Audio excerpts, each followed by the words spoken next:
ஹாய்ங்க. எங்க வீட்டு பொங்கல் அன்னைக்கு இப்படி தாங்க போச்சு. ஒண்ணு கிடைச்சு, ஒண்ணு கிடைக்காம அந்த மாரி தான் இருந்துச்சு. இந்த வருஷம் நாங்க ஊருக்கு போகல. அதனால நாங்க கேரளாலயே இருந்துட்டோங்க. இங்கலாம் பொங்கல்லாம் கொண்டாட மாட்டாங்க. கரும்பு பார்த்தீங்கன்னா, சுத்தமா இங்க கிடைக்கவே இல்ல. சரஸ்வதி பூஜைக்கு இதெல்லாம் இருந்துச்சுங்க. அப்பயெல்லாம் கரும்பு இருந்தது கூட வாங்கிட்டு வந்திருந்தாங்க. இப்ப பார்த்தா சுத்தமா இல்லைங்க. ஏதோ எங்கேயாவது இருக்கும்னு பார்த்தா கிடைக்கவே இல்ல. சக்கரை பொங்கல்னாச்சும் வைக்கலாம் அப்படின்னு சொல்லிட்டு வச்சிருந்தாங்க. அன்னைக்கு பொங்கலுங்கிற அந்த ஒரு ஃபீலே இல்ல. இங்க நார்மலா இருந்துச்சுங்களா, நம்ம மட்டும் தனியா பண்றோமா அப்படிங்கிற மாதிரி இருந்துச்சு. இதுவே நம்ம ஊர்லயா இருந்துன்னா நெறைய பேர் எல்லாம் ஜே ஜேன்னு நெறைய வருவாங்க. சொந்தக்காரங்க பத்தாததுக்கெல்லாம் போட்டிலாம் கூட வைப்பாங்க. இதெல்லாம் ரொம்ப மிஸ் பண்றேங்க. நான் ஊருக்கு போன வருஷம் கூட நான் ஊர்ல தான் இருந்தேன். தம்பி இப்ப ஸ்கூல்ல சேர்த்துனதுனால இப்ப இங்கேயும் வர முடியலைங்க. லீவு போட்டு வர மாரி தான் இருக்குது.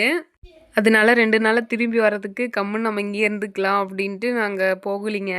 பொங்கல் அன்னைக்கு காலையில 5 மணிக்கெல்லாம் எழுந்திரிச்சிட்டேங்க. எழுந்திரிச்சு குளிச்சுட்டு எல்லாம் வாசல்லாம் தெளிச்சு விட்டு கோலம் போட்டுட்டுங்க. அப்புறம் பொங்கல் வைக்கலாம் அப்படின்னு சொல்லிட்டு எல்லாம் பண்ணிட்டு இருந்தோம். எல்லாம் குட்டீஸ் எல்லாம் தூங்கிட்டு இருந்தாங்க. அதுக்கப்புறம் தான் கொஞ்சம் நேரம் கழிச்சு எழுப்பிவிட்டு பார்த்துட்டு இருந்தாரு.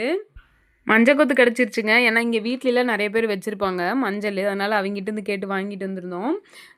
கரும்பு ஒன்று தாங்க கிடைக்காம போயிடுச்சு. பொங்கல் ஊர்லலாம் வச்சோம்னா வெண்பொங்கல் அப்புறம் சக்கரை பொங்கல் வைப்போங்க. அது கூடயே வந்து பார்த்தீங்கன்னா பாசிப்பருப்பு சாம்பார் வைப்பாங்க. அப்புறமா மஞ்சள் கலரில் இருக்கும் பார்த்தீங்களா, அந்த பூசணிக்காய் வந்து பொரியல் வைப்போம். சூப்பராக இருக்கும். சக்கரை பொங்கல் மட்டும் தாங்க வச்சுருந்தோம். எனக்கு தெரிஞ்ச மாதிரி கரெக்டாக நான் இனிப்பெல்லாம் போட்டேன். நல்லா சூப்பராக வந்துருந்துச்சு. பொங்கல் பொங்கி வரும்போது அந்த அரிசி வந்து சுற்றி போடுங்களா, அப்போ வந்து குட்டீஸ் எழுந்திரிக்கல. அதனால சரி அப்போ வந்து நான் மட்டும் போட்டுட்டேன். கபில் குட்டி எழுந்துச்சு வந்தானுங்க. அவர் கையால் வெல்லத்தை எடுத்து போட்டார் கொஞ்சம்.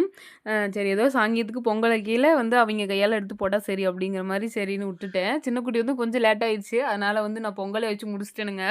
சரி சாமி கும்பிட்றதுக்கு எல்லாம் வந்து குளிச்சுட்டு எல்லாம் ரெடி ஆகிட்டு சாமி கும்பிட்டு ஸ்கூலுக்கு தம்பி கிளம்புற மாதிரி தானுங்க. கொஞ்சம் நேரம் ஆகி போச்சு. அதனால சரி வீட்டிலே இருந்துக்கு தம்பி அப்படின்னு சொல்லிட்டோம்.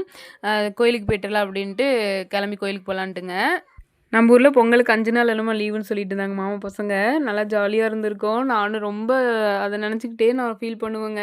என்ன பண்ணுறது, சரி பையன் வீட்டில் இருந்துட்டு போகிறான் அப்படின்னு விட்டுட்டேங்க. குட்டீஸ்க்கு வேஷ்டி சட்டை எப்படி இருக்குன்னு சொல்லுங்கள். சின்ன குட்டி வந்து இப்போ தாங்க ஃபஸ்ட் டைம் போடுறாரு. பொங்கல் அன்னைக்கு புது ட்ரெஸ்லாம் போட்டுட்டு நல்லா இருக்குங்க. ஏன்னா எனக்கு இங்கே இருந்துட்டு எனக்கு சுத்தமாக எனக்கு தோணலை சாரீலாம் கட்டணுன்னு. கோயிலுக்கு போகிறதுனால சாரீ கட்டியிருக்கலாம் தான். கொஞ்சம் தூரமாக போகணுங்களா, தம்பிங்களை வச்சுட்டு வந்து நம்ம சாரீ செட் ஆகாது. அதனால நான் வந்து சுடிதார் மட்டும் போட்டு போயிட்டுங்க சிம்பிளாக. எந்த கோயிலுக்கு வந்திருக்கோம் பார்த்தீங்கன்னா, வளையநாடு தேவி கஷேத்திரம்ங்க. அங்கே போயிருந்தோம். பொங்கல்லாம் நீங்கள் எப்படி செலிப்ரேட் பண்ணீங்கன்னு கமெண்ட் பண்ணுங்கள். இந்த வீடியோ பிடிச்சிருந்தா லைக் அண்ட் ஷேர் பண்ணுங்கள். சரிங்க, நம்ம நாளைக்கு ஒரு வீடியோவில் பார்க்கலாங்களா. பாய்.